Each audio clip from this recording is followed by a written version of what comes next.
Hello friends, welcome to ಖುಷಿ fashions. ಖುಷಿ ಫ್ಯಾಷನ್ಸಲ್ಲಿ ಇವತ್ತೇನು ಕಲೆಕ್ಷನ್ಸ್ ತೋರಿಸ್ತಾ ಇದ್ದೀನಿ ಅಂತಂದರೆ, ನಿಮಗೆಲ್ಲ ಕುರ್ತಿ ಸೆಟ್ಸ್ ತೋರಿಸ್ತಾ ಇದ್ದೀನಿ, 2 ಪೀಸ್ 3 ಪೀಸ್ ಎಲ್ಲನೂ. ಸೊ ಸ್ಟಾರ್ಟಿಂಗ್ ಪ್ರೈಸ್ ಬಂದು 450 ಮಾತ್ರನೇ. ಸ್ಟಾರ್ಟಿಂಗ್ 450, ಹೈಯೆಸ್ಟ್ ಪ್ರೈಸ್ ಅಂದರೆ 850 ಮಾತ್ರನೇ.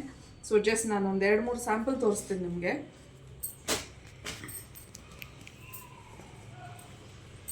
ಸೊ ಇದು 2 ಪೀಸ್ ಸೆಟ್ ನಿಮಗೆ. ಸೊ ಫ್ಲಾರಿ ಪ್ರಿಂಟ್ ಇದೆ, ಡಾರ್ಕ್ ಆ್ಯಂಡ್ ಲೈಟ್ ಕಾಂಬಿನೇಷನಲ್ಲಿ. ಸೊ ವಿತ್ ಪಾಕೆಟ್ ಬಂದಿದೆ ಇದರಲ್ಲಿ. So combination pant contrast. So ಇದು ನೋಡ್ಬೋದು, ಇದು 2 ಪೀಸ್ ಸೆಟ್. ಇದು ಪ್ಯಾಂಟ್, ಇದು ಟಾಪ್. ಸೊ ಪ್ರೈಸ್ ತುಂಬ ರೀಸನಬಲ್ ಇದೆ. ಒಂದ್ಸತಿ ಲೊಕೇಟ್ ಆಗಿರೋ ಜಾಗಕ್ಕೆ ಬಂದು ನೋಡಿ. Apart from that WhatsApp group ಇದೆ, ವಾಟ್ಸಪ್ ಗ್ರೂಪಲ್ಲಿ ನಿಮಗೆ ಡೀಟೇಲ್ಸ್ ಹಾಕ್ತಾ ಇರ್ತೀನಿ. ಸೊ ಹೊಸಬ್ರಾಗಿದ್ದರೆ ವಾಟ್ಸಪ್ ಗ್ರೂಪ್ ಲಿಂಕ್ನ ಜಾಯಿನ್ ಮಾಡಿ. Thank you for your love and support. Subscribe ಮಾಡಿ.